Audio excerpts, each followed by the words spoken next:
Tonight, President Biden talks with the new Prime Minister of Israel, Naftali Bennett, after the country's longest-serving Prime Minister, Benjamin Netanyahu, was removed from office earlier today. CNN's Hadass Gold joins me now with the very latest. So, Hadass, what did President Biden and Bennett discuss?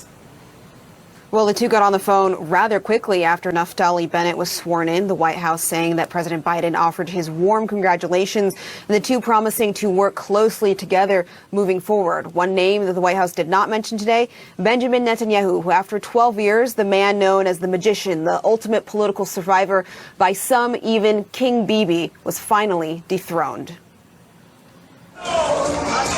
The balloons were left hanging as Netanyahu waved goodbye from what might have been the final election night. Once again, his Likud party won the most number of seats, but not enough to claim outright victory and break Israel's political dysfunction.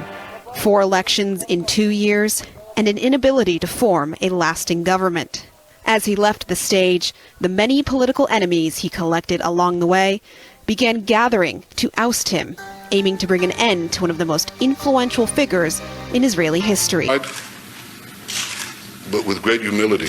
His relationship with the new U.S. president strained from the start as attempts to restart the Palestinian peace process sputtered, reaching a near breaking point as Netanyahu positioned himself the chief antagonist of the Iran nuclear deal. A red line should be drawn right here, which Obama was negotiating.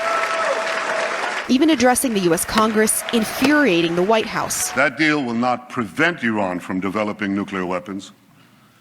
It would all but guarantee that Iran gets those weapons, lots of them. Obama giving a short rebuttal just hours later. The alternative that the Prime Minister offers is no deal, in which case Iran will immediately begin once again pursuing its nuclear program. The relationship between the two men remained tense as Obama continually criticized Israeli settlements in the West Bank, seen as detrimental to any formal peace process.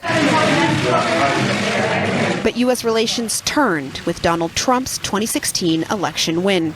It was a bromance that Netanyahu craved, an American president with whom he shared a common language, fake news, and alliances with the far right that critics say normalized extremism. An almost identical Middle Eastern agenda, recognizing Jerusalem as Israel's capital. Our greatest ally, the United States of America, today its embassy opened here.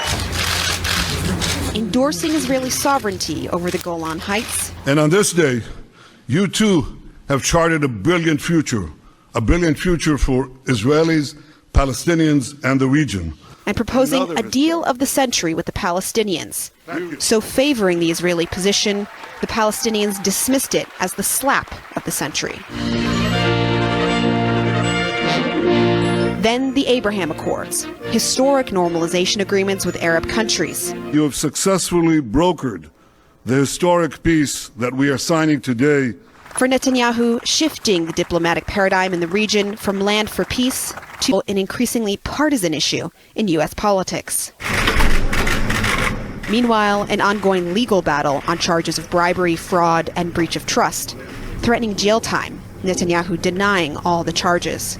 Even after a world-leading coronavirus vaccination campaign, in the end, it was the personal equation, the many enemies made along the way, that led to his downfall. Former allies and longtime foes reaching across the political spectrum with one common goal, bringing King Bibi's reign to an end, at least for now.